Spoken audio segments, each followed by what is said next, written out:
Hey, what's up, guys? Welcome to fourth quarter. What's going on, man? For the fans, by the fans, we're here.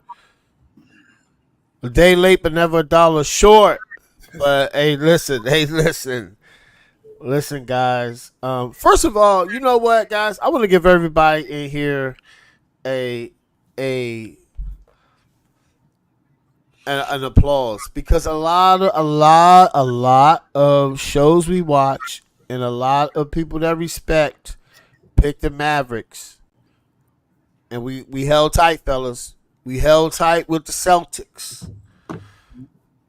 So Mo, let me ask you this, because I pulled out the broom early. We gonna get my thoughts on why I did that, and I Yeah, and I said that.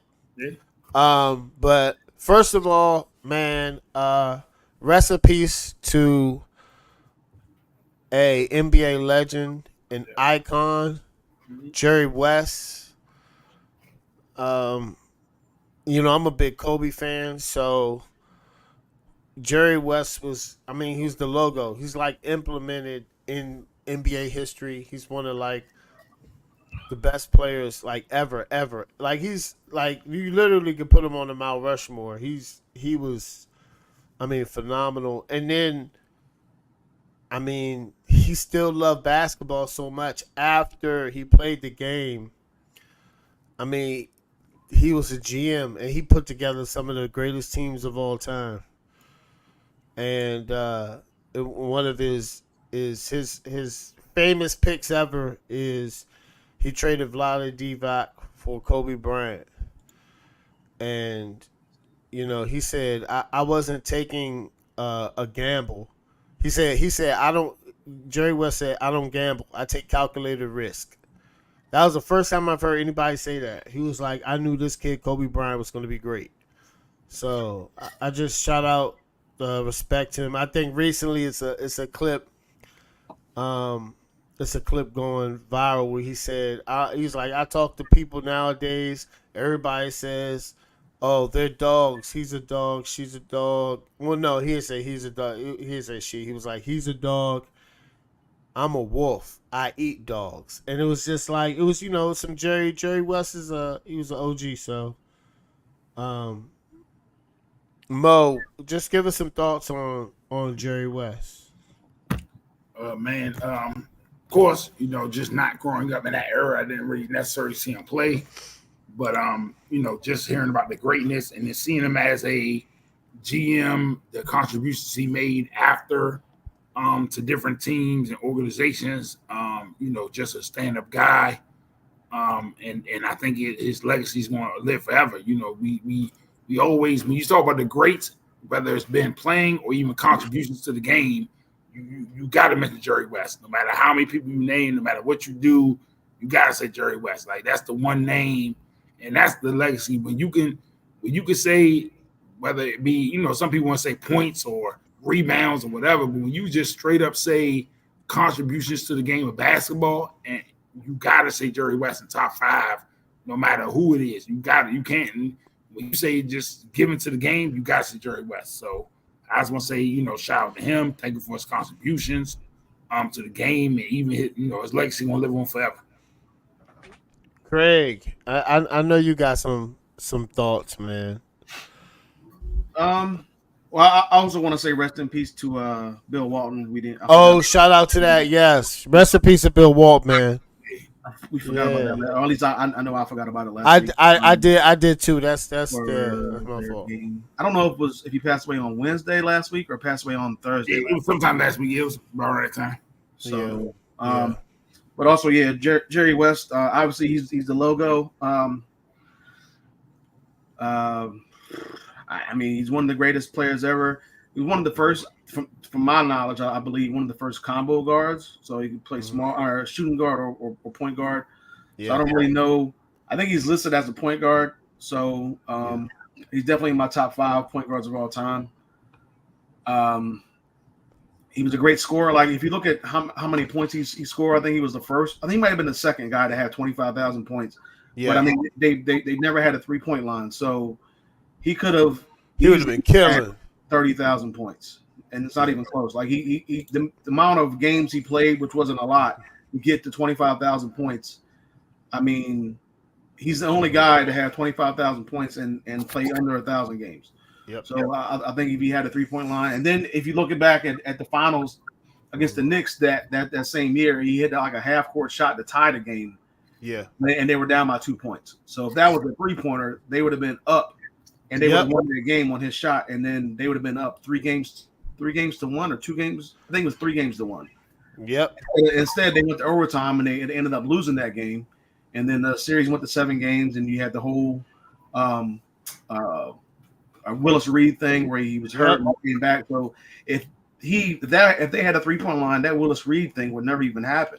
You wouldn't even really be talking about Willis Reed comeback thing like that, or it'd have been Jerry West naming that type of like having that being like I guess a saying or something like that, or comparing it to somebody being hurt and coming back and having an impact on the game like that. But yeah, he was a phenomenal scorer. I never saw him play, which is unfortunate, but I know what his contributions have been to the game, not just on as a member of the Lakers, but also in the front office with the Lakers and the Grizzlies and the Clippers, the Warriors too. Yeah, he did so much. So I know there was something during the time he was with the Warriors where they were going to try to trade Klay Thompson for Kevin Love, and he said he was going to step down if they did that. So imagine how the Warriors could have been, or what that Warriors dynasty would have been like if they just didn't have Klay Thompson. So he traded for Kobe, for Shaq. Mm-hmm. Yep. Or not trading for Shaq, but signing Shaq for that team. Mm-hmm. Trading Pau Gasol when he was with the Grizzlies to the Lakers for his brother. Yep. Basically helping the Lakers a little bit. So I mean, he's just had so many. He's going into the Hall of Fame. He's going to be a 3-time Hall of Famer with the Lakers, the 1960 Olympics team, and then right now as an executive, he's going to the Hall of Fame this year.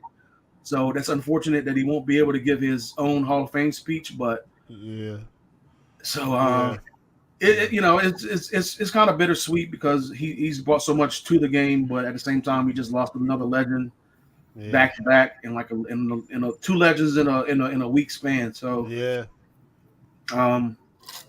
just rest in peace, and I don't know, man. Just got to try to.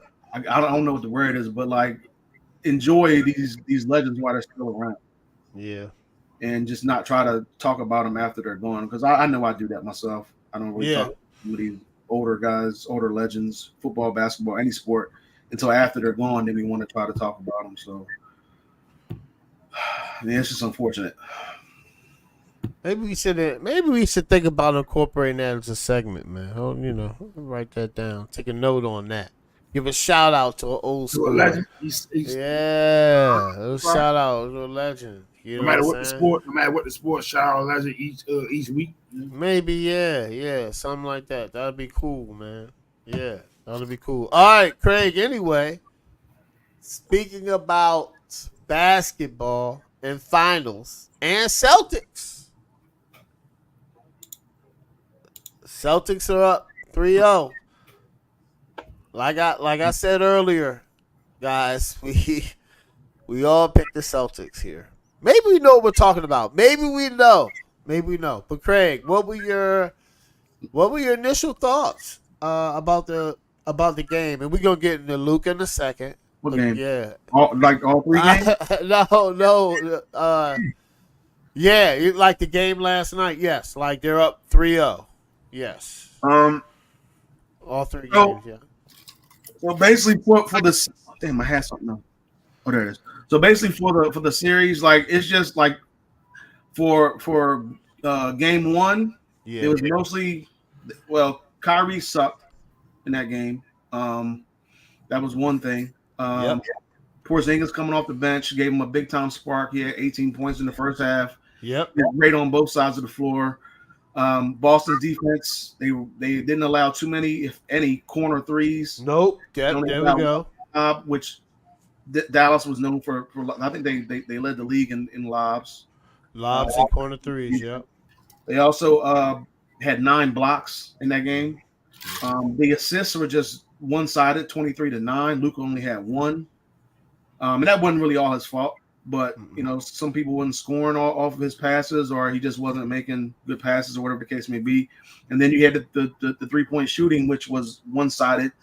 Boston made 16 to Dallas' 7.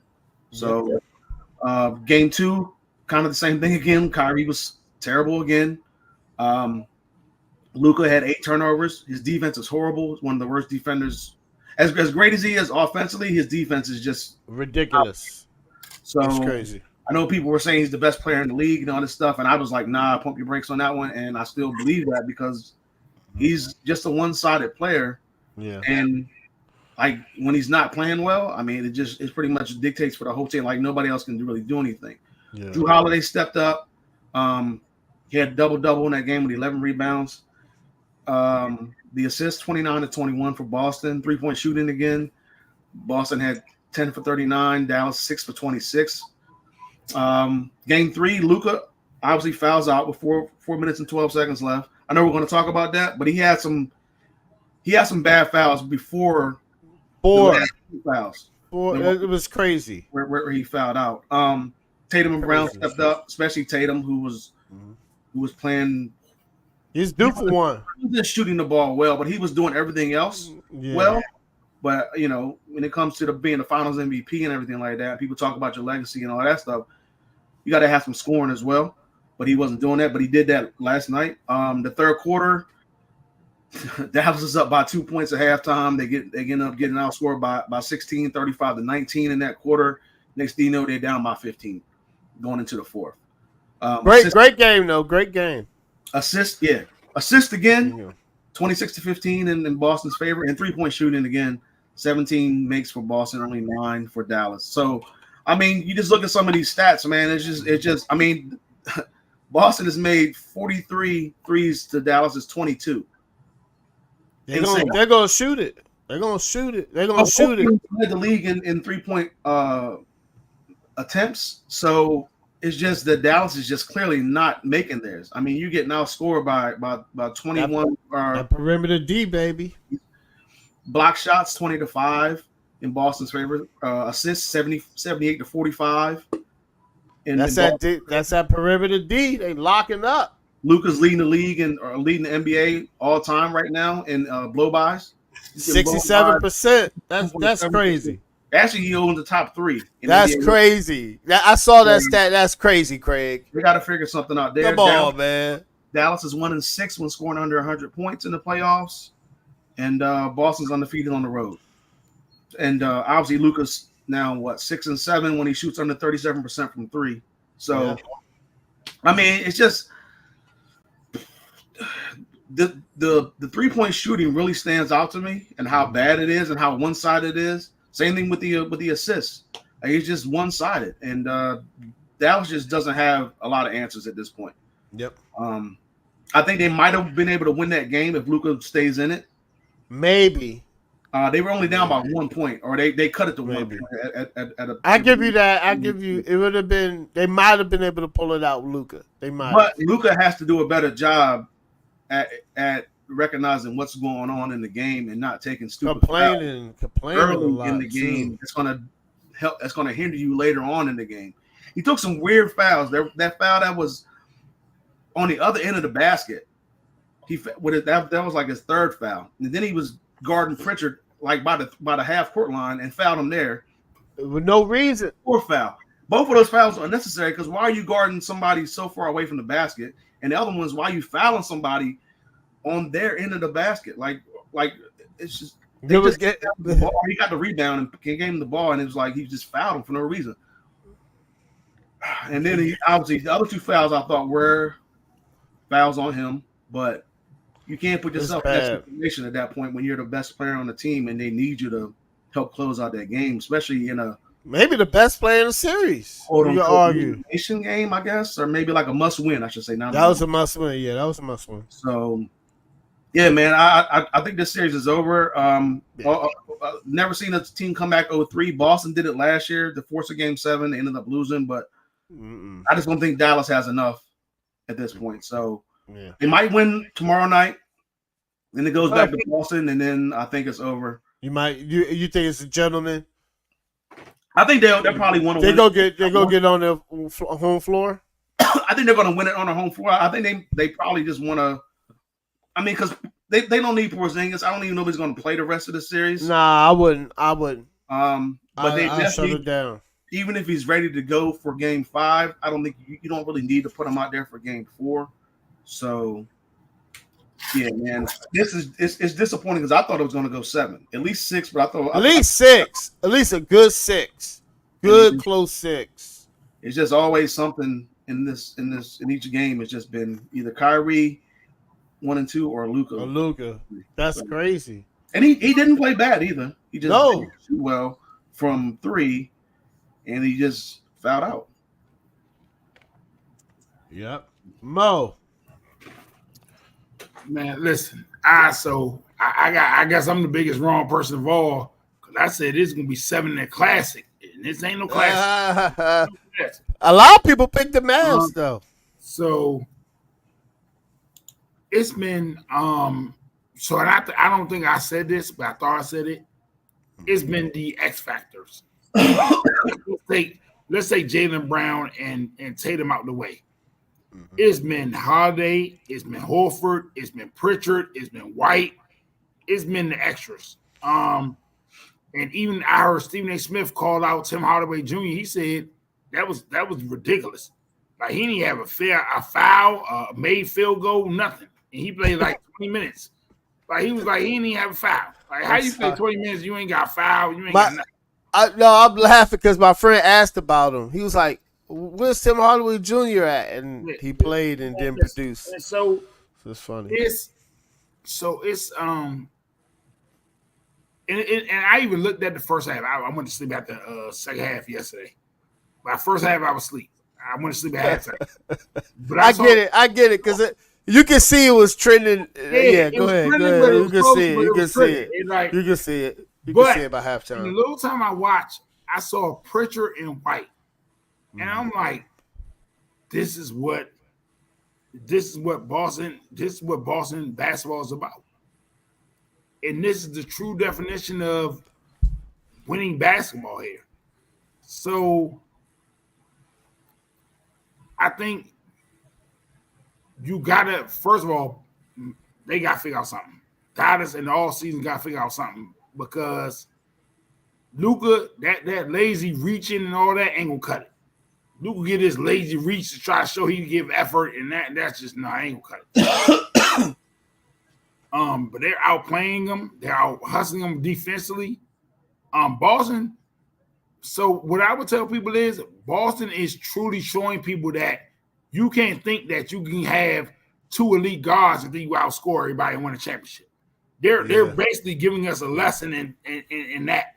You can't think that you're just going to put 2 elite guards around and think you're just going to outscore everybody and win. You got to play defense. Yeah. You got to play defense. No, that's true. I don't care how good your 2 elite perimeter players are. You have to play some type of defense. And so but you can also see the Celtics, and this is the sad part. Mm-hmm. I hope, and I was talking to a buddy of mine about this. I hope people don't put an asterisk next to the Celtics, talking about how the East was weak and injuries. Nope. But if we're gonna do that, we can go to every sport and talk about years where teams won a championship and it was injuries across the board. So let's not try to put an asterisk next to them. I hope not. Like they only lost 2 Dallas. Dallas not hurt. Like the Celtics about to put together one of the best playoff runs we've ever seen. Like I think they only if they win this next one, they only lost 2 playoff games. Yes, but they won 9 in the world too. If I'm thinking about this, I might go ahead and say this might be the best playoff run we've seen since the Lakers. That Kobe Shaq. I think they only lost one. Yeah, the 0-1 Lakers. The 0-1 Lakers. Iverson them. I think game 1 they lost to Oliver Allison. Shaq fouled out Iverson. Iverson had an epic game. That's the game that he stepped over Ty Lue. Oh yeah, this might be the greatest playoff run we've seen since then.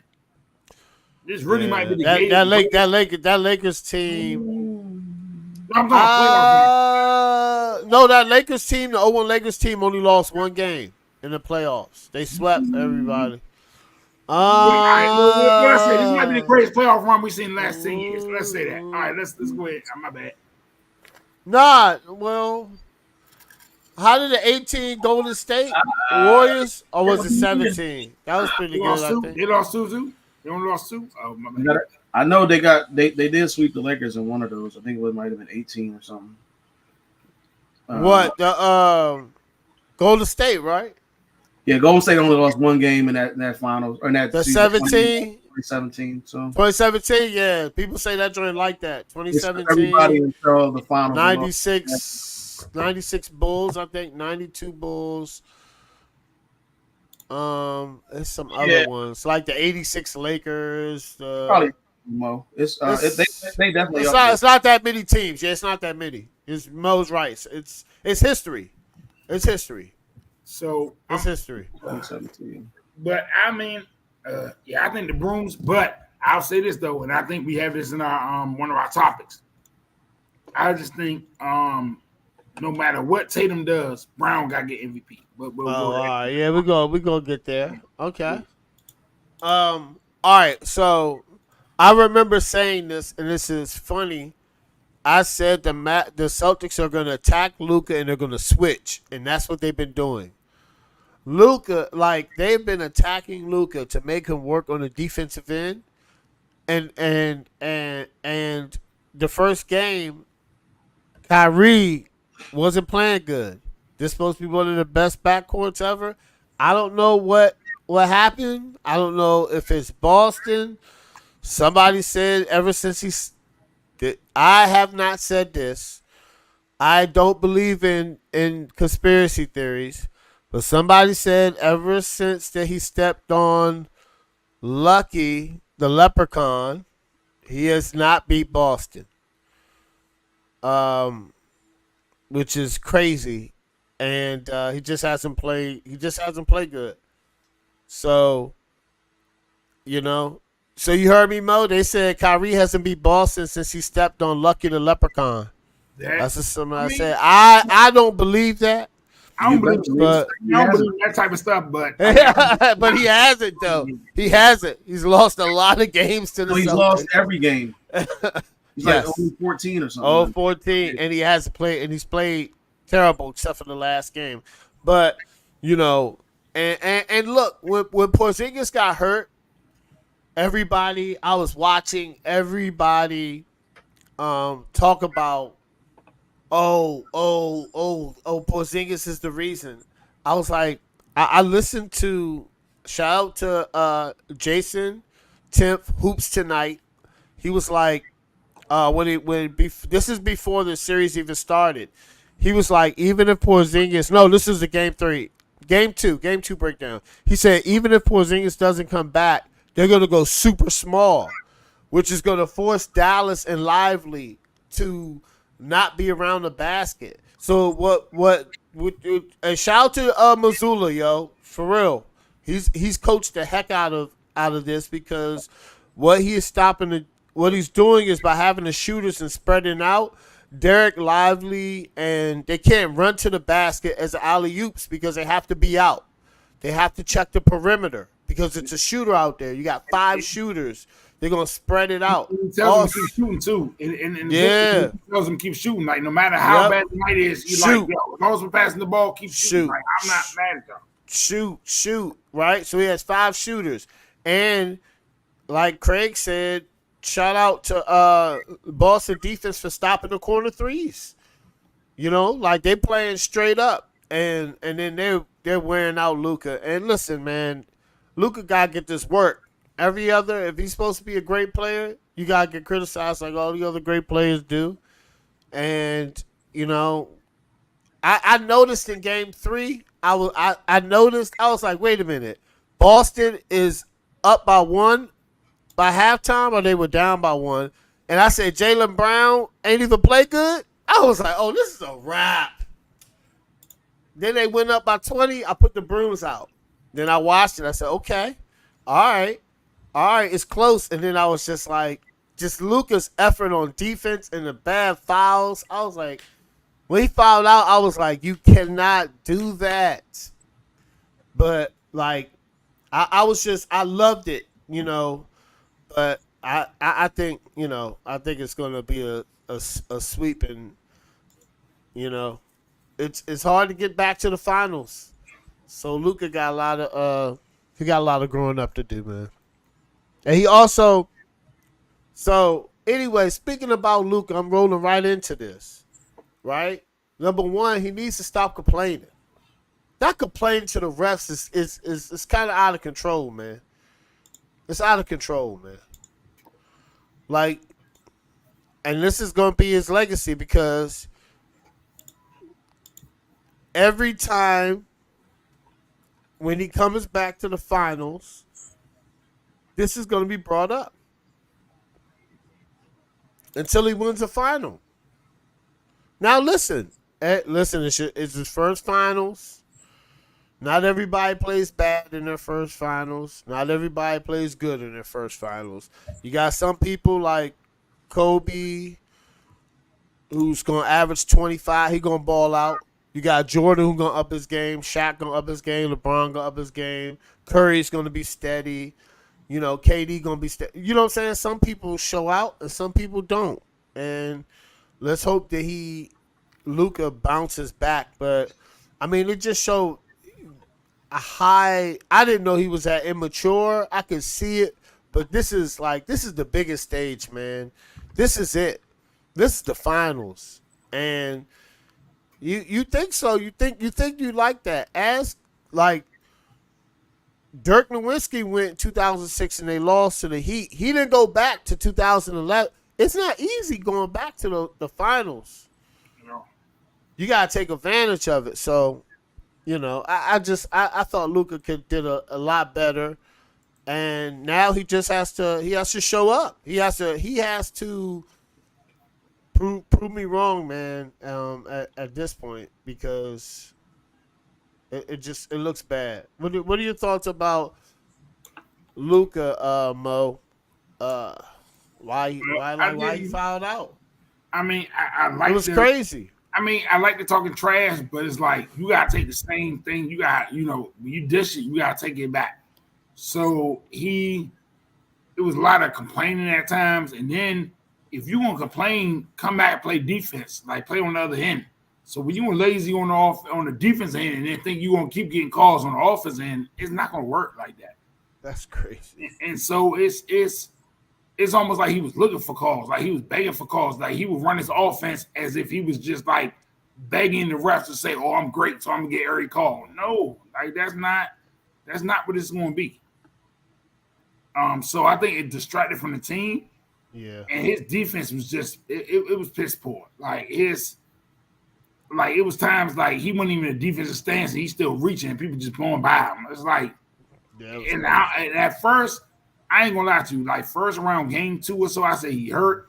But then now I'm like, maybe it's just him because like if you able to give the full speed offensive effort like you was giving, defense is like you ain't even getting in the stance. You just out there just reach your arm out. That's just who you are. Now it gives a sense of that's who you are. You don't care about defense. He was like this. You expect everybody else to bail you out defensively so you can score. Like, no, that's not gonna work.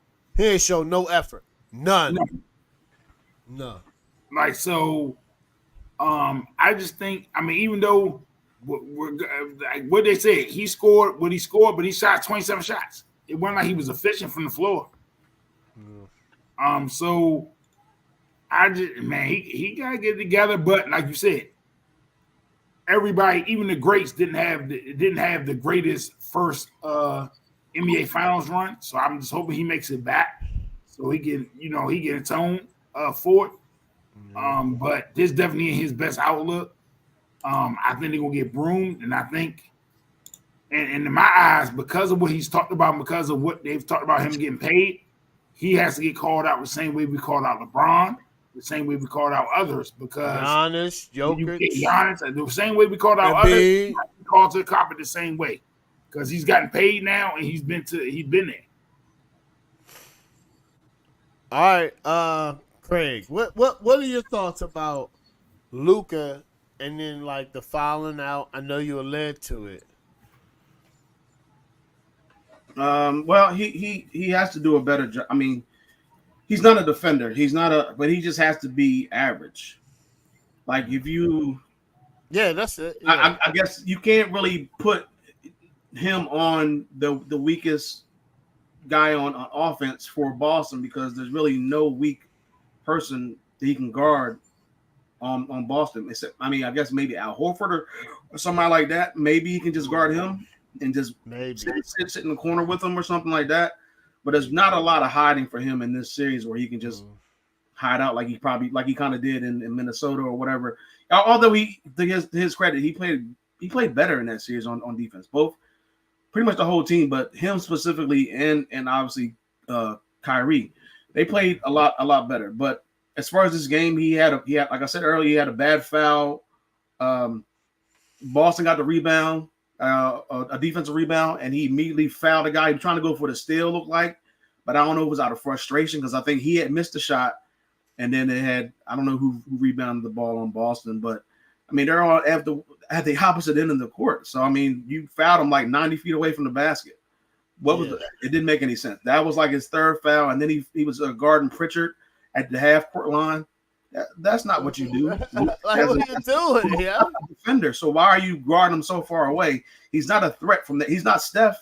No, there's no real, or he's not Dame. So there's really no reason to guard him that far away, that hard in the third quarter when you're trying to just stay out of foul trouble. Slow it up, slow the pace up. He ended up getting his fourth, and then he got in the fourth quarter. He got two back-to-back possessions. I think it was back-to-back possessions for Boston.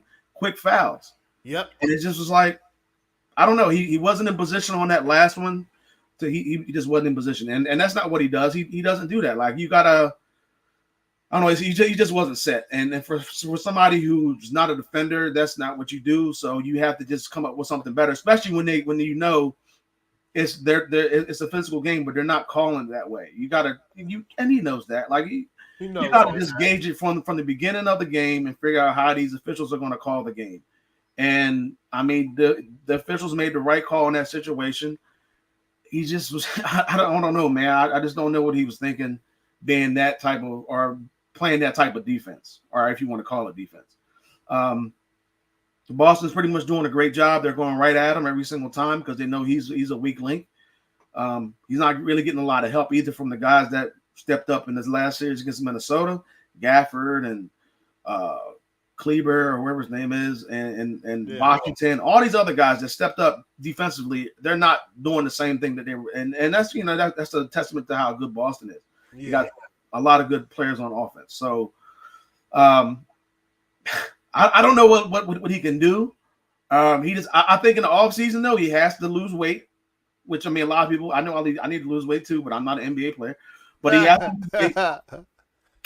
to get back into shape, build some muscle or something like that.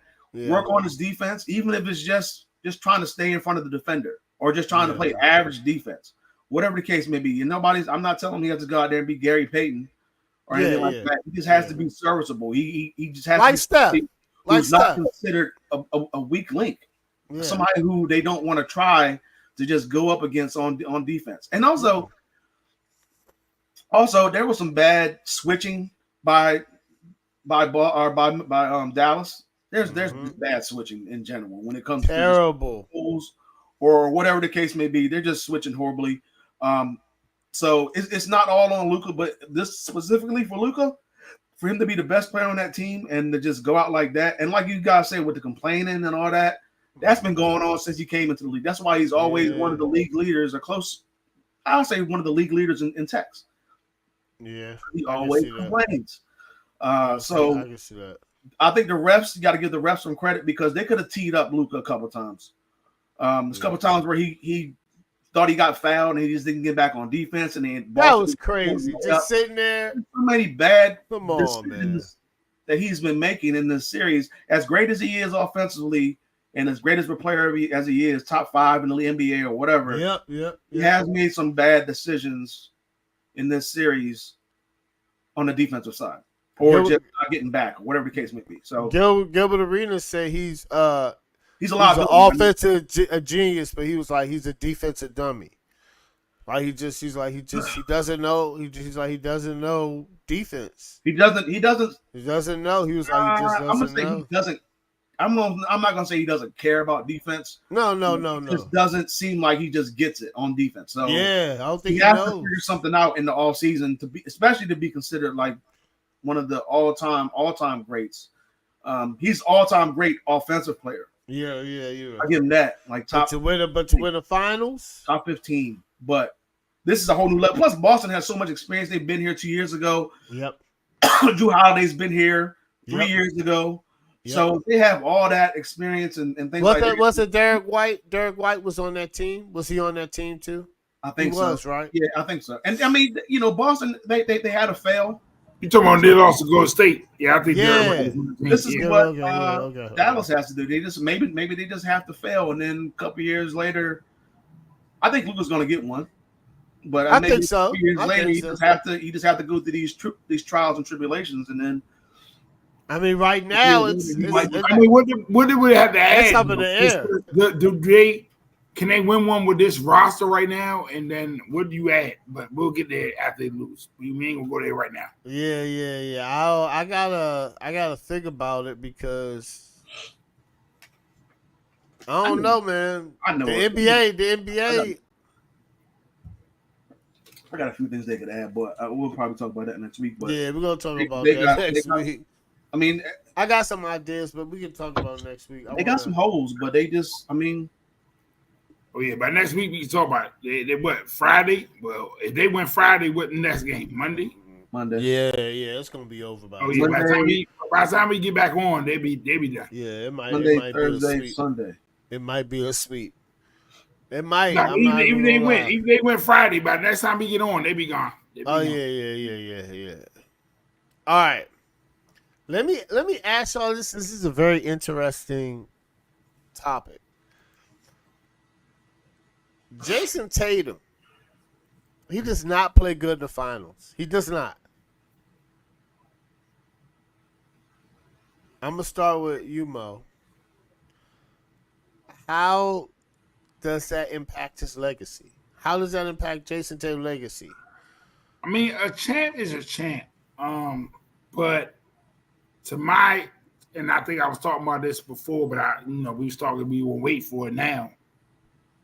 In my eyes, even if he drops 40 on Friday and they win, I think it has to go to Brown. And I know some people might disagree with me, but I feel like if you're talking about consistency from game one to now, I feel like Brown has to get it. Like no matter what Tatum does, I feel like the Finals MVP has to go to Brown. He's been the most consistent. Yeah. But I will say this. Legacy wise, you a champ. You a champ. And I didn't know. I knew this, but I had to reevaluate this. I didn't realize the Kevin Garnett trade yielded both of them. Yes. When Kevin Garnett left Boston, yielded both Danny Ainge fleeced him. He fleeced the Nets. Like when he got rid of Kevin Garnett and Paul Pierce, yep, it got both of them together. So it was crazy how that went along and how it came together now, and how they didn't work together now. But I just hope, and my prayer is, even if Tatum dropped 30 or has a great performance, I hope they don't just give it to them. Just give it to them. Because I understand the pressure, so cool, face of the franchise. I hope they don't do that. Because we've seen that happen. But I hope they don't do it because I feel like Brown deserves it more because he's been more consistent. But I would not be surprised if Tatum comes out and drops 31 again or 35. I wouldn't be surprised if they try to give it to him. All right, Craig. I guess you can answer both of them. So, number one, how do you feel about Jason Tatum not playing good in the finals? How that impacts his legacy? And then, who do you think should win the Finals MVP? This, I guess it kind of reminds me of Steph a little bit in his first time in the finals where he was a great player, obviously, and led the team to the finals and all that. And then he just ended up not getting he ended up being something like similar where the best player, it could have went to the guy on the losing team, like LeBron at that time. Yeah, I mean, you could argue it could go to Luka. I mean, I was saying that up until last night, and then that's true. I got you. I see what you're saying. Go to a losing player, and then you had a guy in Iguodala. Although Jaylen Brown is better than Iguodala, he's a 1B, I guess you could say. Iguodala wasn't that, but it's just not going to. At this point, I don't think it's going to go to Tatum. So he ended up having to go through the whole Kevin Durant stuff before he finally got one 2 years ago. He finally got a Finals MVP. And I think that might have changed people's perception of stuff a little bit. Because then at that point, when they got the Finals MVP, people were talking about moving him into the top 10 of all time. Yeah. That along with the championship. But I think people are going to look at Jason Tatum a little bit different because he's not putting up numbers. He's not putting up the points. So I think it's going to impact his legacy a little bit. But I think there's still time for him to eventually get another one, get back to with this team. If the team stays how it is, or they add a few more pieces or whatever it is, I think they can come back next year as well and have another chance to go back to back. Obviously, he's not putting up the numbers that a lot of people want to see. He's only getting 21 and about 21 and a half, 21.7. Yep. He's shooting 36% from the field, which is just bad. Terrible. But everything else is fine. Like he's getting rebounds, he's getting assists, he's playing great defense. He's doing everything else that it takes to be a Finals MVP. It's just to me, Jaylen Brown is kind of doing the same thing. He's guarding Luka. He's shooting a better percentage from the field. He's averaging more points. His rebounds and assists aren't as high as Tatum's, but his steals are higher, and so are his blocks. And he's just being a better, more efficient player. So right now, I would give it to Jaylen Brown.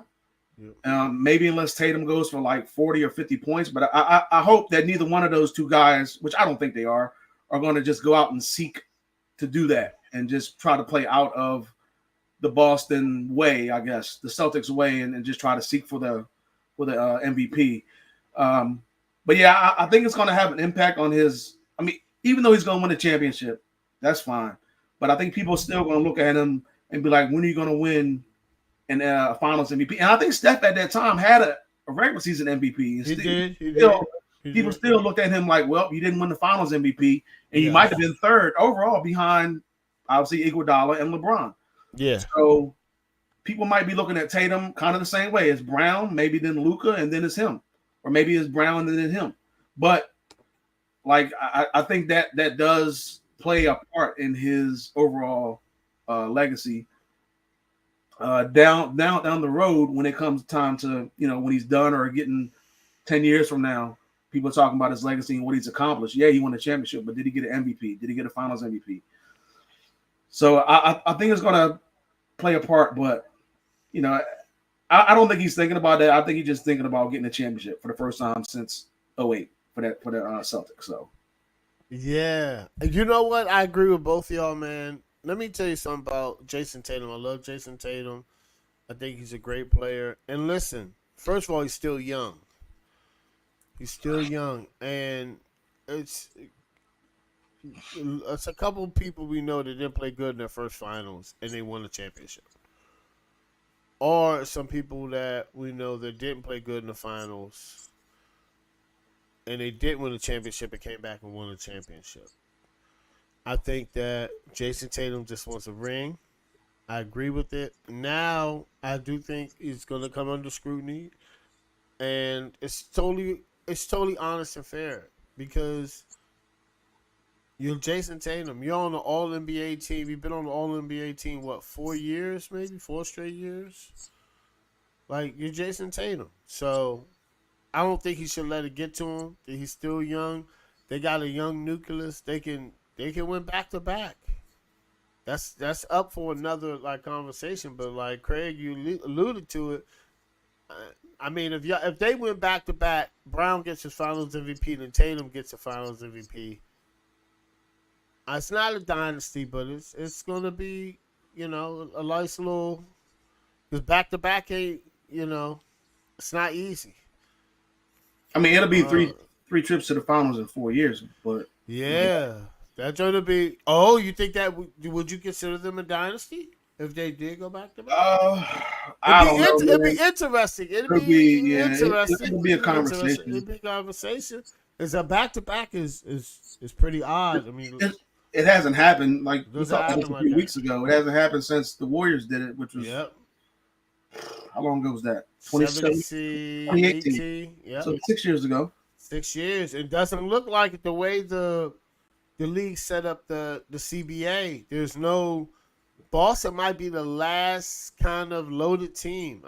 I think most teams are going to go towards like Dallas and Denver, and where it's just like depth. Um, well, but I think he'll be okay. And for MVP, I think it's Jaylen Brown. I think Jaylen Brown is just he has something to prove all year, man. Like, hey, I should have been All NBA, and he should have been third team, and he wasn't. So now he has a West Eastern Conference Finals. Larry Bird, right? That's Larry Bird Larry trophy. Bird. Yeah. Larry Bird trophy, So, and he gonna get the Finals MVP trophy. I mean, not to say Jaylen Brown was a great player before it. He was, but since that announcement came out, he been on a tear. Like He's been on a tear. Like you can tell he took it personally. Like he took it personally. Because think about this for a second. When you put out and I don't care about, and I know they say positions, players, and all that stuff. Mm-hmm. I don't care about that. You basically like Jaylen Brown basically took it like you're basically saying I'm not one of the top 15 players in the league. Yep. He took that personally. Yeah, he did. And you got to think about it right quick. Even if you take the point guard through small forward, right? And you do, he didn't even make the third team, right? No, he didn't. So even if you say that, you're basically saying he's not even in the top 10 as far as skill position players, as backcourt players. That's correct. So when you name it, they basically said he wasn't even one of the top 10 backcourt players. That is very Forget correct. all the players all time or whatever. When you basically say he didn't make the third team or he made the third team or whatever, you basically saying there's basically in the backcourt, they're basically 10 players better than him. I mean, that's crazy that happened to Jaylen Brown, but you're right. He's been on a tear. He's been on a tear, man. Anyway, speaking of a tear, the WNBA is once again. We're going to talk about it. But since the news came out, and I definitely want to hear your thoughts on this because it's I can see both sides of the argument, and I get it. But Catlin Clark was left off the USA women's basketball team, but she is an alternate. And it's some mixed feelings about it. Some people say that she should be on there because of her star power, and they compared the USA men's team, like Kristen Leitner, for example. Like, you got somebody popular. She's a rookie. Y'all been dominant, and then you have some people that are saying, "Hey, she's not the best player that we can. We pick the best of the best of the best to represent the United States." And that's what they're going with. So, Craig, what are your thoughts on Caitlin Clark, and do you side by are you on the fence on one side, or you're totally like this is what they should have did?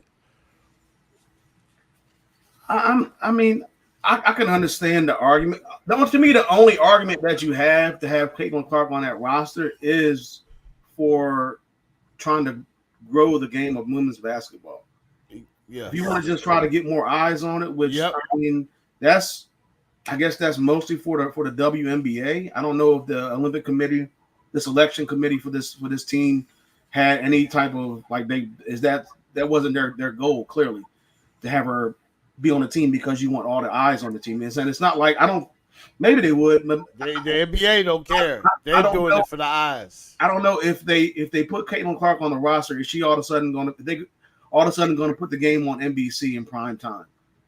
I don't know if that's going to happen, or would they still go with swimming, gymnastics, track and field? Those are more That might be a good soccer is another conversation, Craig. I don't think they would put that game on NBC prime time. I think they would probably put it on USA or whatever other network, Bravo or whatever other network carries NBC. The Olympics. Unless it was like a tape delay or something like that, maybe I don't know. But even still, like it's. I guess from one side I can see it because you wanted to be there for marketing, but if she doesn't play, because you have all these other players who have earned their time with the team because they practiced with the team, unlike Catlin Clark, who was playing college basketball. This team has been practicing with each other since 2021. Yeah. So they really haven't. I mean, they have that continuity. They have that. They know each other. Like the chemistry is there with this group of teammates. So you bring Catlin Clark in there who hasn't practiced with the team for the most part. Not saying she can't pick it up because she probably could, but she's pretty much like a one-trick pony at this point, which is the three-point shooter, which is fine. I mean, she's a liability on defense. I mean, it just is what it is. She's a turnover machine. She leads the league in turnovers. But she is a big time draw. Like they had to move the game for the Mystics to the Capitol Center. Yep. But they had to do the same thing the game before with Angel Reese and the Chicago Sky. Yep, so they had to move it there. Although she did draw in like 7,000, 8,000 more tickets, but still, she's a big time draw for the WNBA. Everybody gets it. Olympics might not be the same thing. I don't know, but I think I guess if you really wanted to argue somebody to take off, it could be Diana Taurasi just because she's 42 and she's been there so many years, or it could be Chelsea Gray, who's arguably the best point guard in the WNBA. She just happens to be injured at the time. Yeah, and as you can tell, if you follow the WNBA, the Aces are struggling. One reason why they're struggling and they're Chelsea Gray's out. And the champs. They're 5-5. I think they lost again last night. They lost Chelsea Gray's not there. Just Chelsea Gray. So, they need Chelsea Gray. If Chelsea Gray can't go, then okay, cool. You bring her in or whatever. But I think there's other more deserving candidates as well, like not Neka Ogumawale, but what's the girl from Dallas? Nick. Oh shoot, I'm gonna mess her name. Hold on, I got you. I'm about to tell you right now. It's I got you. Ogumawale. Yes. Now she's second in the league in points. Like she deserves to be on that team, or at least deserves to be in consideration. Now she kind of has like the same type of thing where she has a similar type of like a one-trick pony type thing going on, but she can score in bunches easily.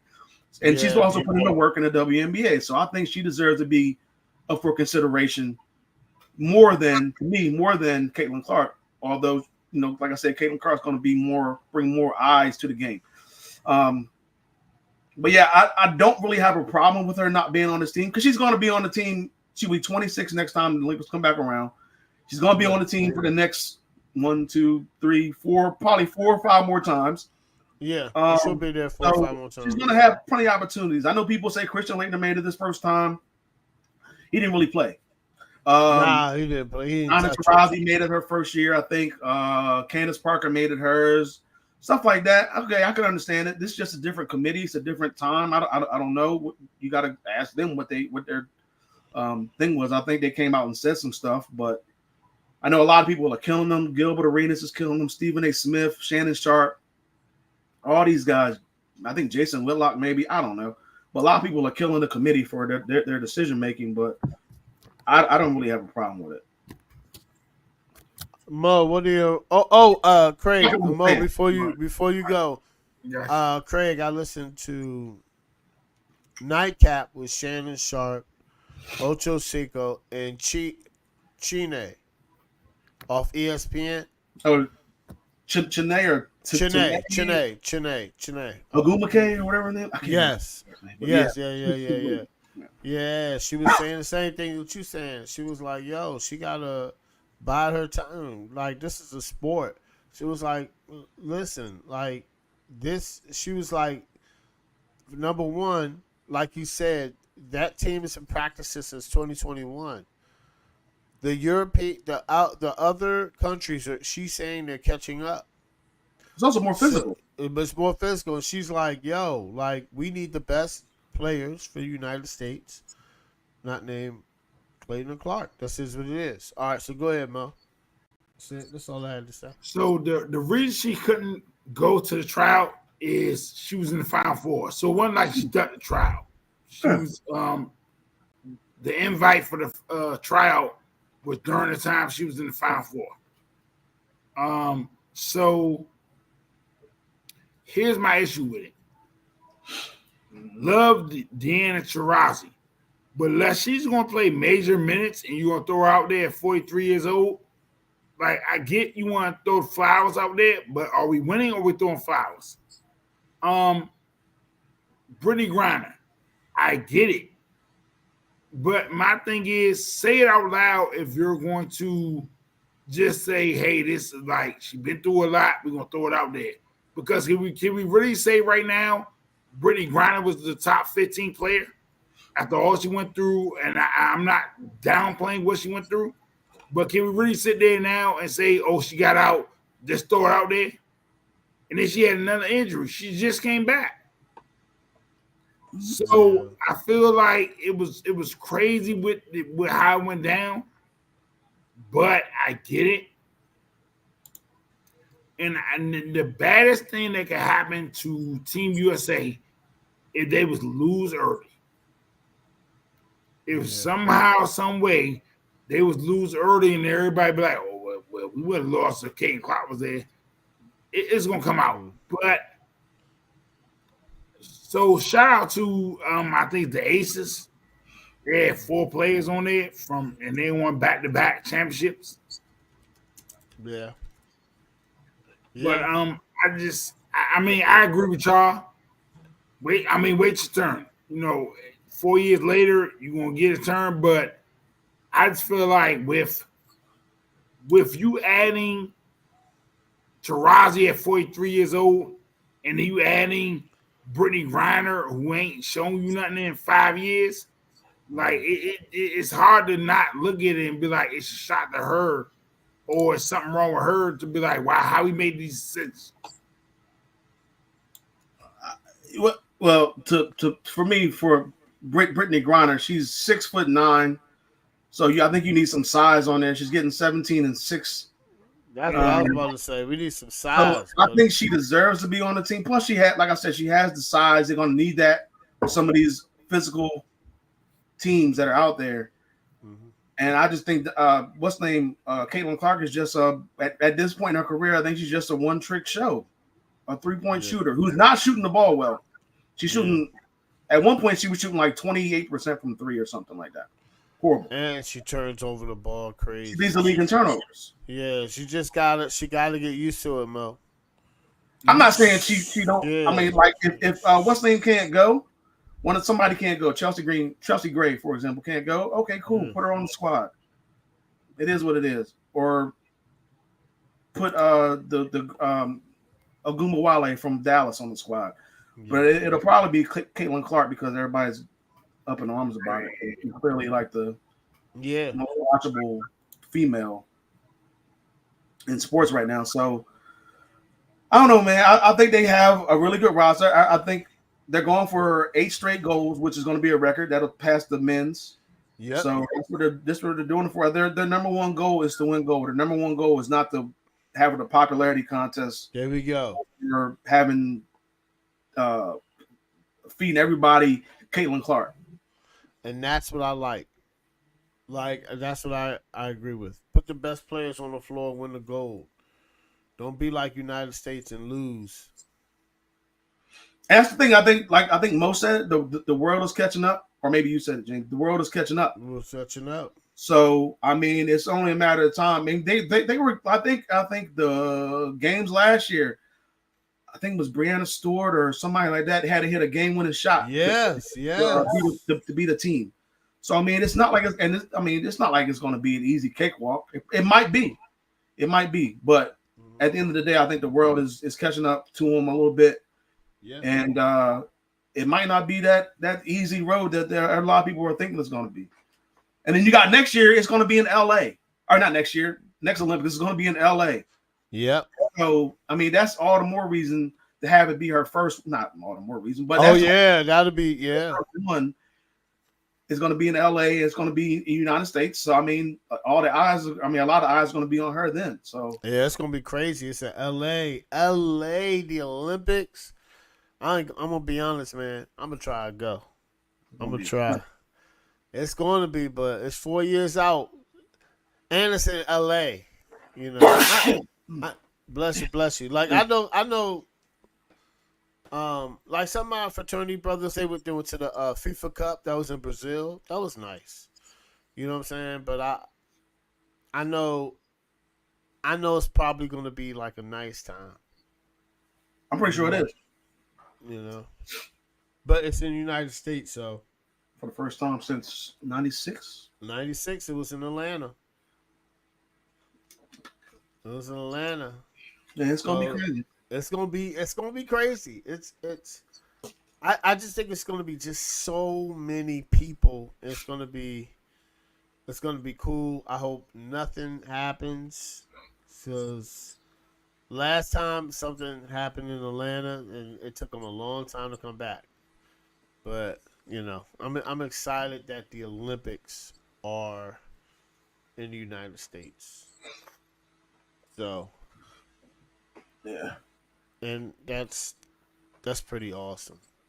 Now I know they're in Paris this summer, which is nice. I'm not gonna lie, I'm looking forward to the Olympics, man. I didn't know basketball season was gonna end this quickly, so I didn't know. I wanted to go 7 games and be a classic, or a good six. Strong 6, but 4. Golly, man. We maybe get 5. We might be lucky. What'd you say, Craig? The Big 3 starts Saturday. So I'll be watching that. Oh yeah. I'm gonna watch some of that. Shout out to the XFL, but USL. The championship game is Saturday. Yes, that's right. It's hold on. Watch. Is it Birmingham? It's Birmingham against, I don't know. Against St. Louis. Yep. Yeah. It's gonna be this. They're going for the 3rd championship, I think. Mm-hmm. It's gonna be good. It's gonna be good. They won 2. Yeah, they won the 2. I might watch that Saturday. I'm probably not, but we'll see. I don't know. I don't know, man. I might hit the range Saturday, man. I might go. Mike Nolan, the coach, used to be head coach of San Francisco. Yeah. I know Mike Nolan. Yeah. Anyway, Craig, your top 5. What's good? Come on, man. Give us a good one. I don't know. I'm struggling with some stuff right now, but so this is unless Boston gets reverse swept here, they're not going to make this list. But if they do, they're definitely. Obviously, I would just move one team down, one team off, and put them at the top of this list. At the top. So this is my top 5 NBA team failures this year for 2024. So at number 5, so this team would be off if Boston somehow loses the series. Number 5 is Philly. I put Philly on here because Philly has, they've always had, to me, especially recently, they've had expectations. They've had so many really good teams in the regular season or whatever, and then somehow they just find a way to blow it in the playoffs. They can't get past the second round. So this year was another opportunity. Unfortunately, Embiid got hurt, which kind of cost them. New York was already hobbled, so I thought this was the perfect opportunity without Bogdanovich and without Randall.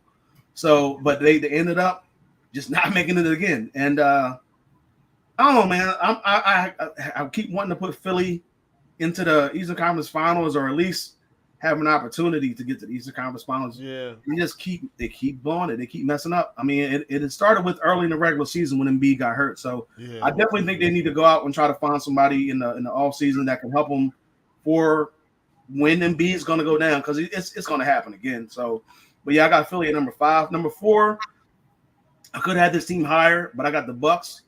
The Bucks have been terrible since the Bucks have been bad since they basically fired Adrian Griffin. They were 30-13, and then Doc comes in and he doesn't do anything better. Like the team still was trash. I mean, technically, if you want to say before they traded for Dame was when the team was bad. I didn't think I thought Dame coming there was going to be a really good thing for the team.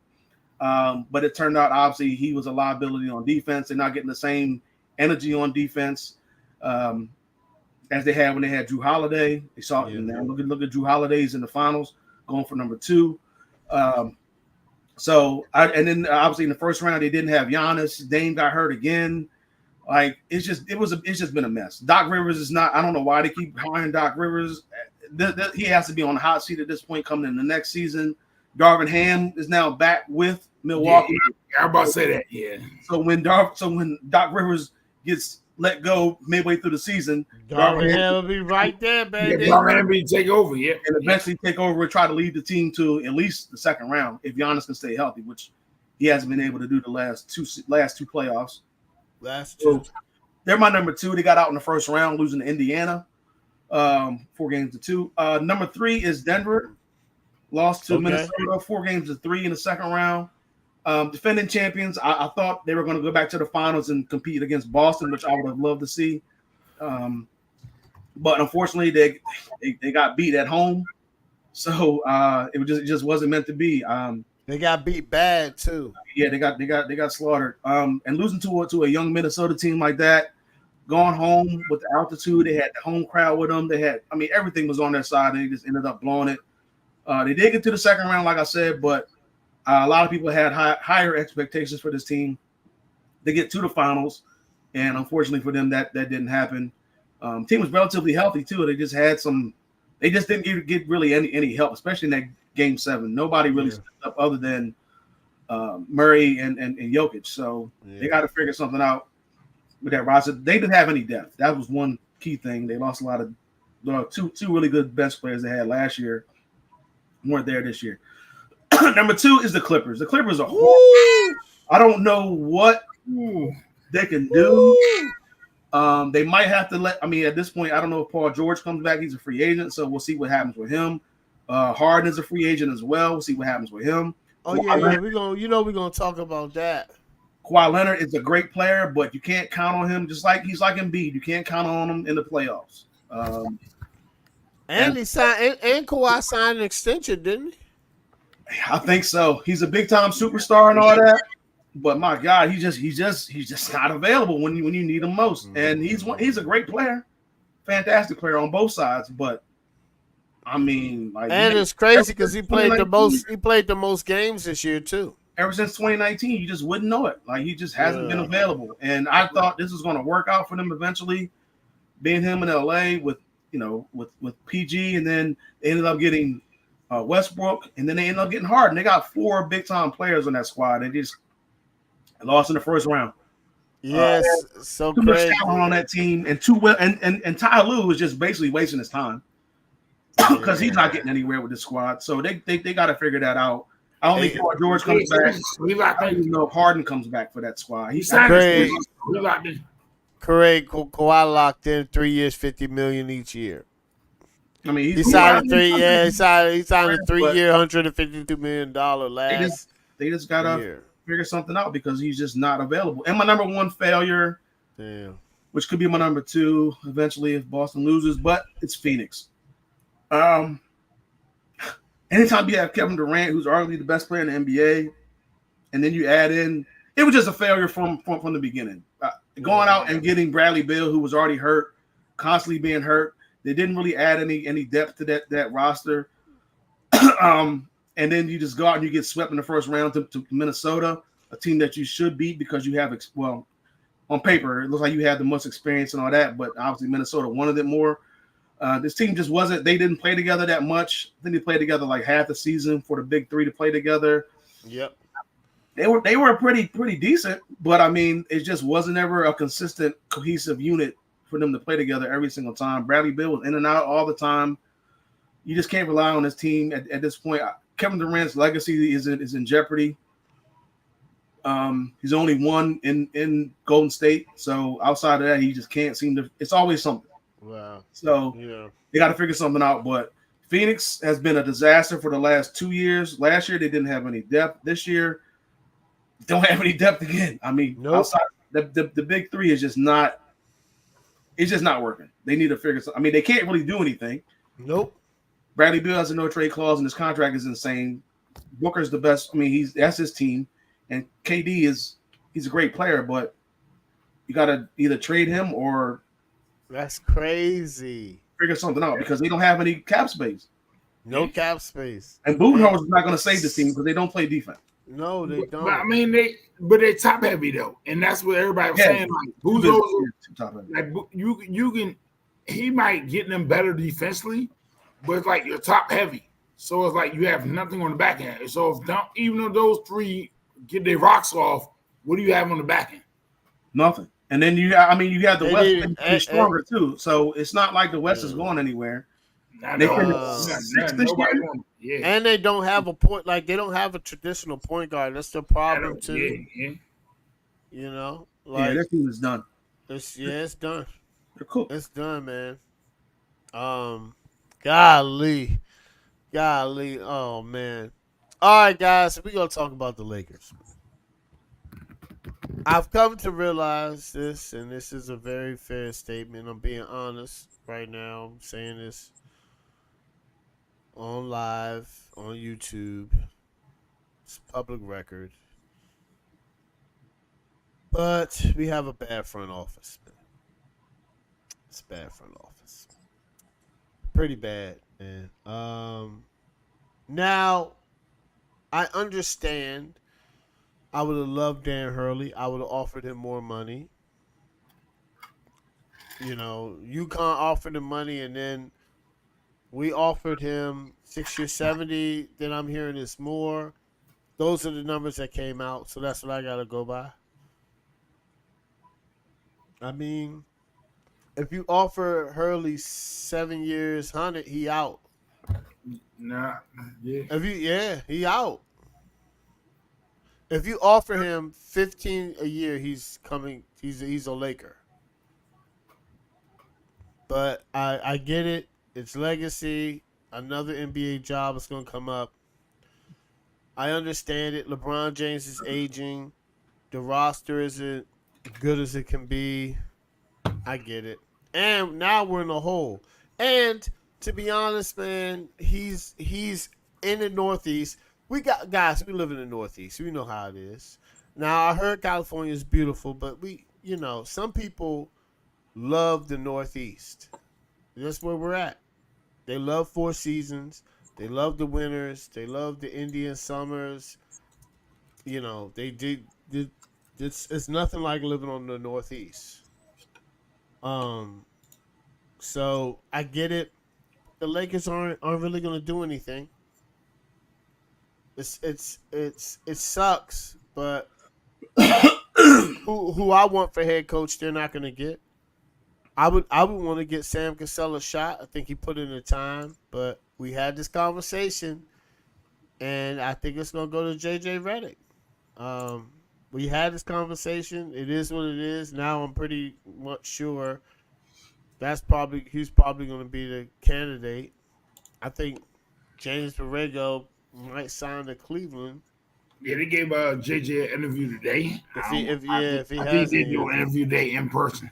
He did. So that's all I gotta say about my Lakers. What are your thoughts, Mo? Oh, and they handled the situation ridiculous, by the way, too. I mean, yeah, but what people gotta realize is when you win championships, and what people don't realize is, and we all men over here, when you have full control, what people don't realize is that the college level, if you're winning, the athletic director and the president will get out your way. Yeah. Unless you're doing something foolish, unless the kids are doing something foolish, they're getting out your way. If you're winning, he's able to win. He's able to bring in who he wants, He was able to run the program how he wants, and that's it. But at the NBA level, you can't say the same thing. I'm sorry. You're a head coach in name. You're not running what you want to run. I'm sorry. That's true. You're not running anything. So I think he got a chance to see that and understand it. And it's like, hold up. If I can stay here and run it how I want to run the sets I want to run, bring the kids I want, but you're going to – now I understand it. Don't get me wrong. The Lakers gave him a play. The Lakers played it very well. They told him it's going to be a program. They gave him the years. They showed the money. But at the end of the day, he's not stupid. He probably saw it like, wait a minute. I'm not – I mean, yeah, you can throw these years and all this at me. But at the end of the day, I'm not going to be able to run this like I want to run it. Like, it sounds good. It sounds very good. So now he looked at it like, man, let me go chase history and be able to do it my way.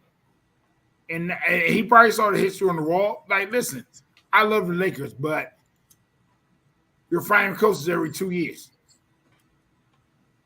So you can sit here and say all that, build a program all you want to stuff, and give him a 6-year contract. But you're firing coaches every 2 years. It's just terrible, man. It's terrible. And right now, and James, you probably the best argument at this point. In the next 2 years, could we legitimately say the Lakers could be in the West Conference Finals in the next 2 years? I don't think like 10 toes down. Can you legitimately look us in the eye and say the Lakers could be in the Western Conference Finals in the next 2 years? Nope, won't do it. So it's like no matter who coach you hire, it's like he about to be fired in the next 2 years because of the Lakers. The roster, the roster build is crazy. So it's messed up. So I think he looked at it and said, hold up. I'm stupid, man. Lakers gonna feed me all the false goods, 6-year contract, build a program, and yeah, okay.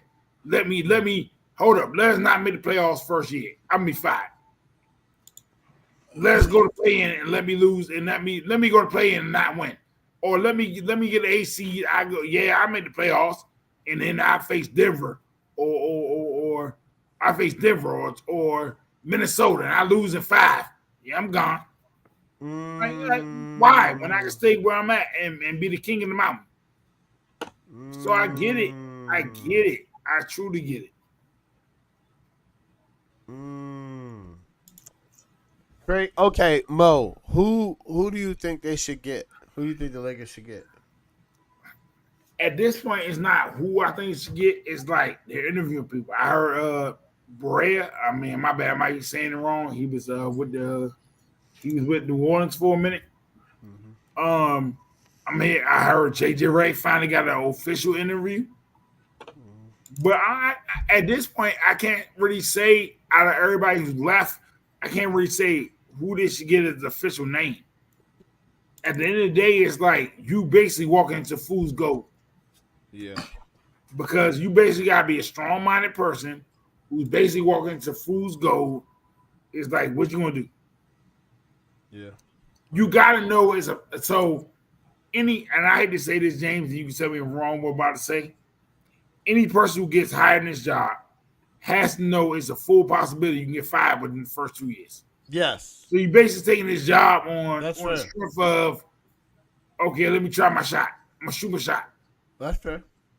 You cannot take this job 10 toes down and get on the camera and say, oh, I feel like we're going to build something. No, you're lying. You're lying to yourself. You're lying on camera. You basically have 2 years to win a championship or you're fired. I'm sorry. It sounds bad. It sounds ridiculous, but it's just the truth. Look at the Lakers' track record. You have 2 years to get to the NBA Finals and have a chance to win a championship or you're getting fired. Point blank period. I don't care if you're JJ Redick. I don't care if you're Barea. I don't care if you're Mark Jackson. I don't care who they hire. You have 2 years to get to an NBA Final or you're getting fired. That's the track record Lakers have shown. Okay. Craig, what are your thoughts about the Dan Hurley situation and why you think he turned down the job? And then Who do you think will be the Lakers' next head coach after you answer that? Well, I'm not sure if Dan Hurley did. He said he didn't, but I don't know. I can't really tell for sure if he didn't use this situation As to leverage? a contract at UConn. Yeah. Um, Because he got a new one, right? $million versus 6 years, $70 million. Plus, you also got to look at taxes in California versus taxes in Connecticut. Yep.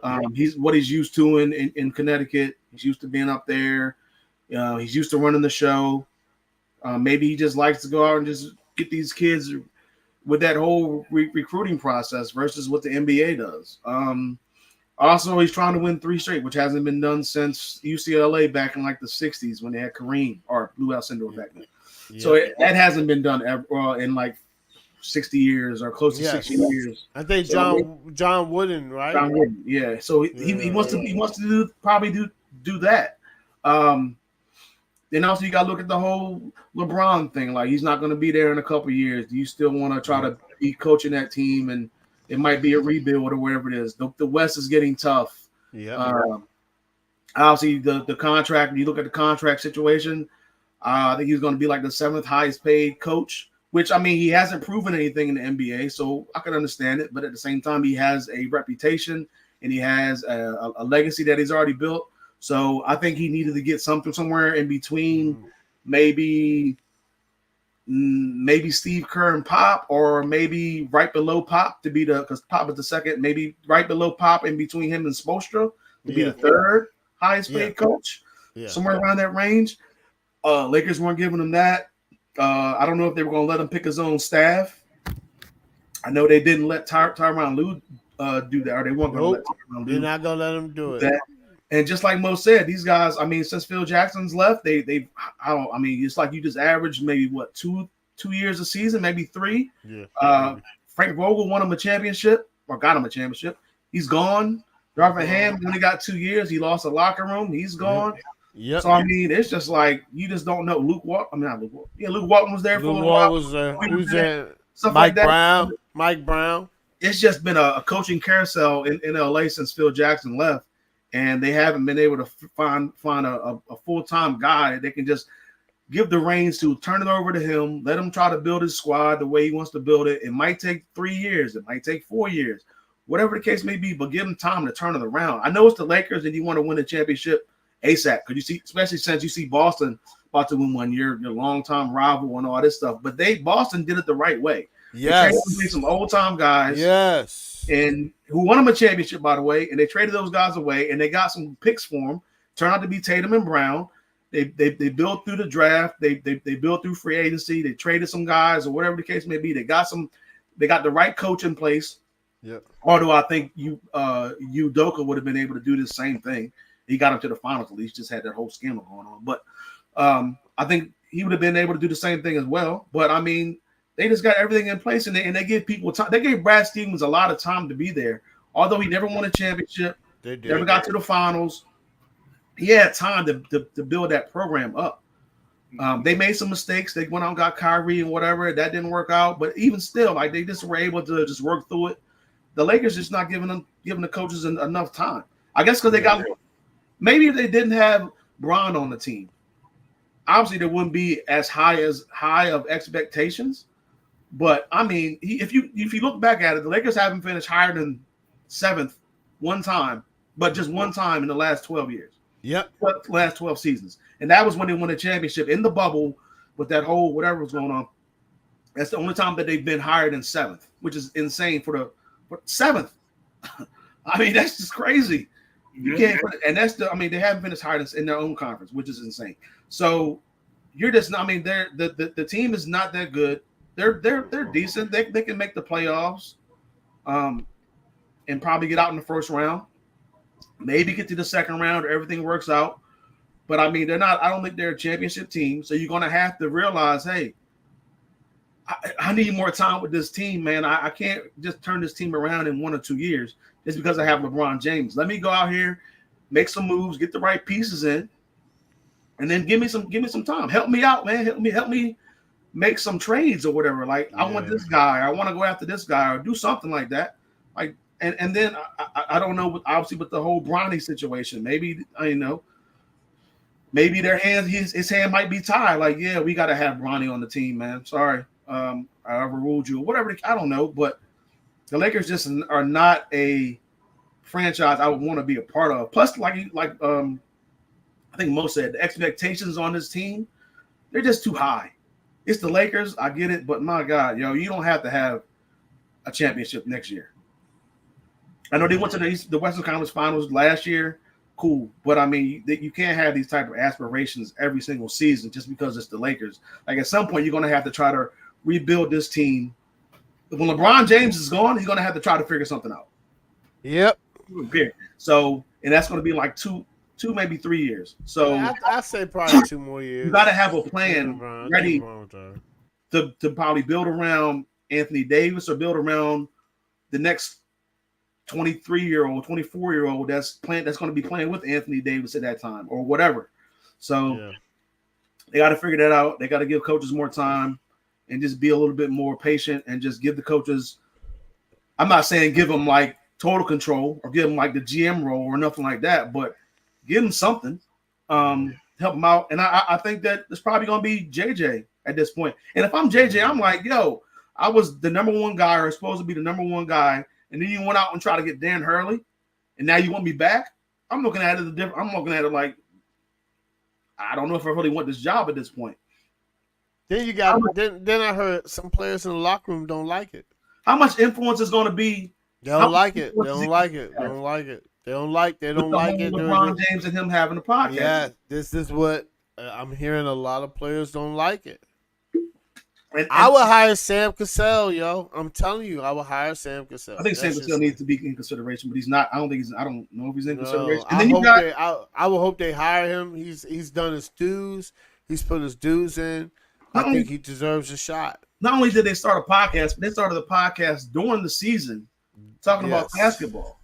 Yes. It just wasn't a good look. And now you got, and plus it's not a good look again when you have JJ. If this was somebody else who wasn't a coaching candidate, cool. It still might not be a good look because it's during the season, but at least it looks worse now because you're basically hiring your replacement for the guy that you were being coached by during the season, and you started the podcast during the season, and now you're hiring, and that's going to be his replacement. It just seems kind of weird.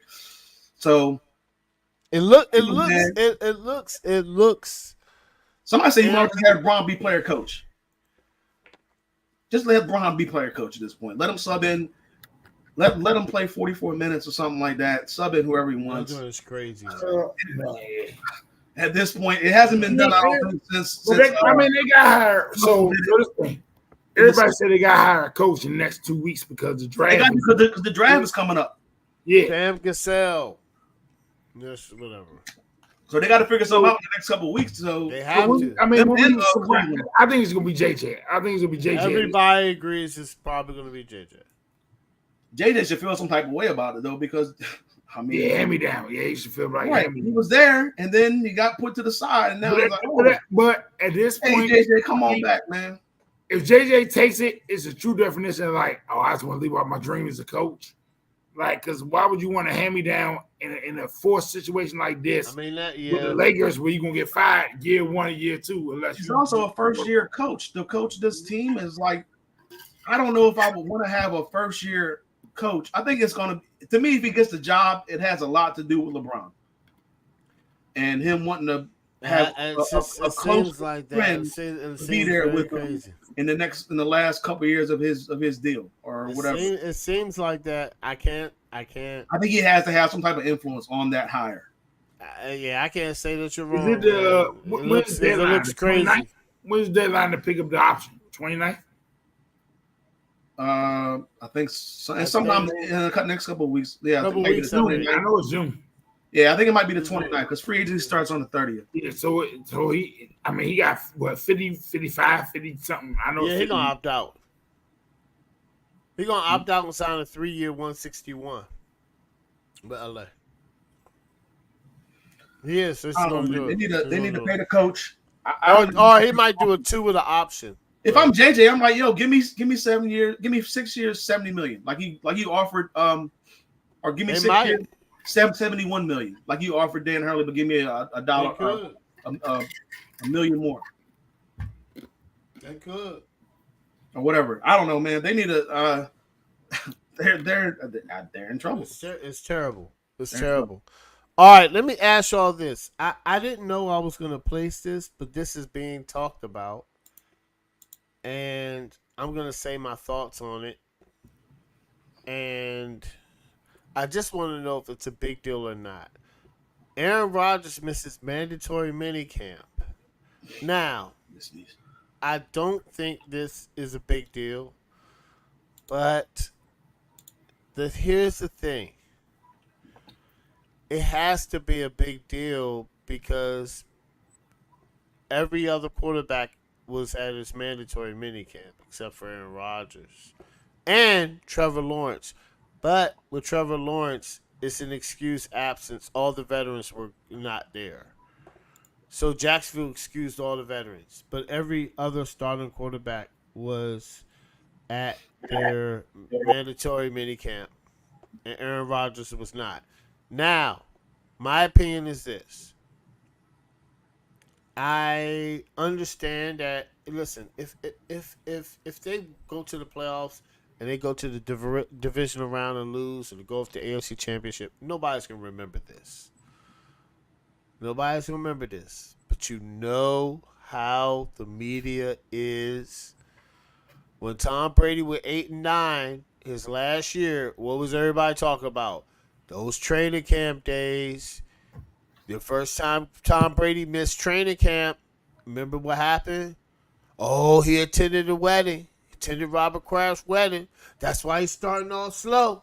Tom Brady's age. And if the Jets don't have a good year, then I mean, guess what, guys? People gonna say Aaron Rodgers missed mandatory minicamp. But Craig, I'm gonna ask you and just one other thing. I have listened to a couple NFL players and people in the media. Some NFL players say it's okay, it's minicamp. You got some NFL players that's wrong. Shannon Sharp, Ocho Cinco.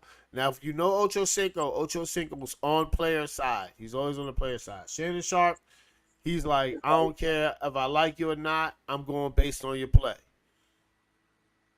Shannon Sharp said this. He said, I told y'all that's why they drafted Jordan Love. He said Aaron Rodgers is selfish. Then Ocho Cinco said, he said, I'm big on having the players back. But he said, Aaron Rodgers not being there is selfish.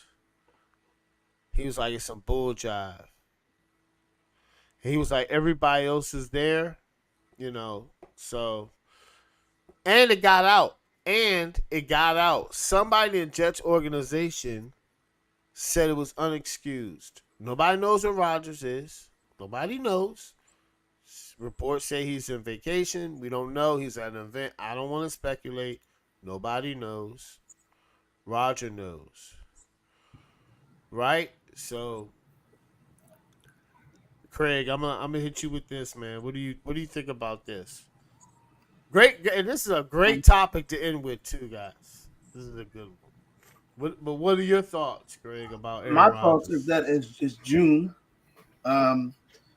It's not training camp, and I don't think it's that. I mean, I don't think it's an issue, but just like you said, if he starts out slow or whatever it is, plus he wasn't there and didn't play last year, but the first snap or the second snap before he got hurt. And missing the whole year, people gonna have to say something, especially if they start out the gate slow.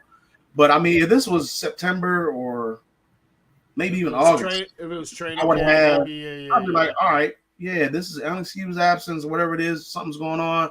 I have a little problem. I have a problem with it. I have more of a problem with it then.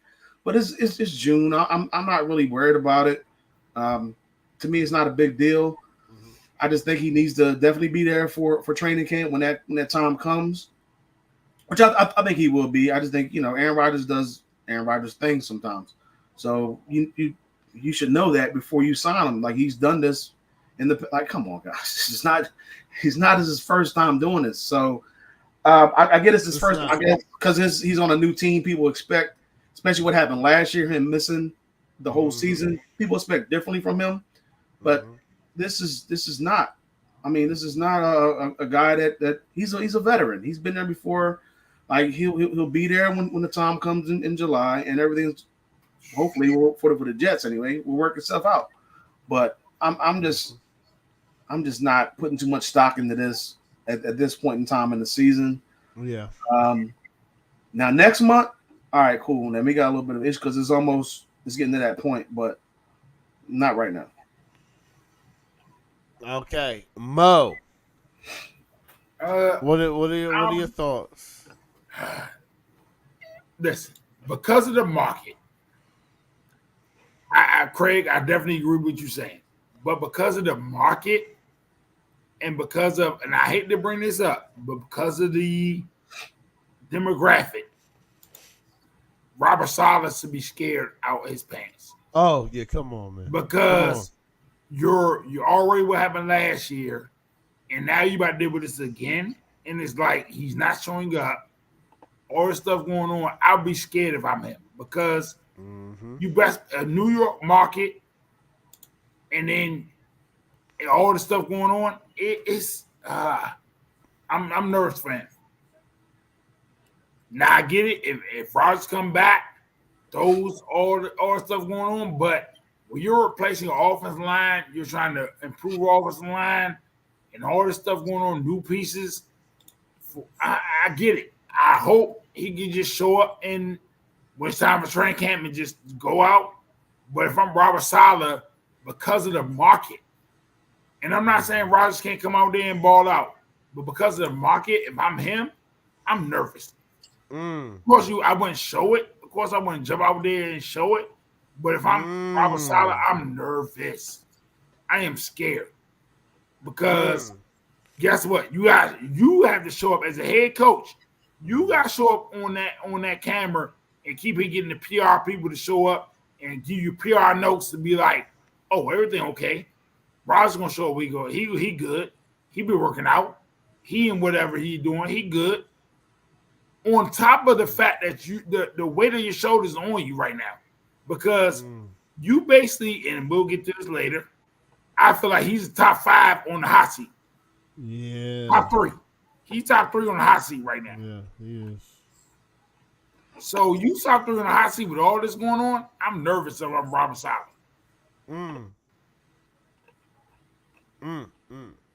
I mean, I think somebody was saying today he went 7-10 was the most wins he's had as an NFL head coach. If they don't have a good, they don't have a good season, he's gonna get fired. But here's the thing, and this is before we go, but I agree with Craig. It's nothing now, but I did want to hear some NFL players' opinions and some not. And it's just interesting to see, like, James Jones is like, hey, it's nothing. And Shannon Sharp was saying he's selfish. So it's just nice to see how some players think it's selfish, and then some players are like, nah, he good. If he comes out and the team goes to the playoffs, then nobody's even going to remember anything that happened in June. Yep. But if he doesn't, then yeah, people are going to remember what happened. If he has a bad season, like he's got to, it's either going to be one or it's going to be one way or the other. Yep. Either they're going to remember it and they're going to bring it up, or they're not. Yep. You say that's nothing, or whatever the case may be. So, but I do, I understand what Mo's saying. Robert Saleh, whatever. His job is definitely on the line. This coming up season. The stove is on. So his job. I think his job all hinges on Aaron Rodgers and what he does this upcoming season. So I think it's cooking, Craig. That thing cooking. Whatever happens, because he doesn't have a backup. Nah. At least not a decent backup. So who? The Jets. No, they got Tyrod Taylor. He all right. They don't have a decent backup. Okay, so they don't have a backup. Yeah, he's okay backup. No, they don't have Dang, yo. I just go with Jordan Travis at that point. Give me Jordan Travis. There you go. All right, you got it. My bad. I thought They got a good rest of the squad. The defense is going to be good. They got some guys on offense. Defense should be good. If Aaron Rodgers, cut it out with that Tyrod Taylor stuff. Golly. I mean, well, you felt that, Bo, right? I did. I thought he was all right. I was like, damn. Listen, all right, so like he's going to be No, I'm not saying that. No. I think he give 3 games. He give you 3 games. So this thing, if that defense is still top 3, it helps. But 3 games? That he a couple games. He a good. I don't know. Let me say this. I wouldn't be surprised. All right, let me say. It's not 2015 anymore. I would not be surprised if the AFC East sneaks out with 3 teams, but I think it's going to be 2. It's gonna be interesting football season. It is. Because if everybody stay healthy, this is what we wanted last season. It's gonna be real nasty. Yeah, it's gonna be real. Yeah. It's gonna be nasty. You got is gonna be crazy. It's gonna be crazy. It's gonna be crazy. But all right, guys, we're gonna see y'all next week. We'll be back to our regular scheduled program time. That is Wednesday around 7:15 p.m. We're going live. Also, we probably going to talk about some NBA free agents, NFL seasons coming up, and the rest of the NBA Finals as we, might get those brooms out, guys. Boston might get those brooms out. But we're going to see y'all, man. 4th quarter is out. Peace.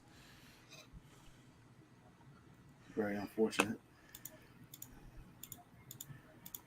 I was hoping for a longer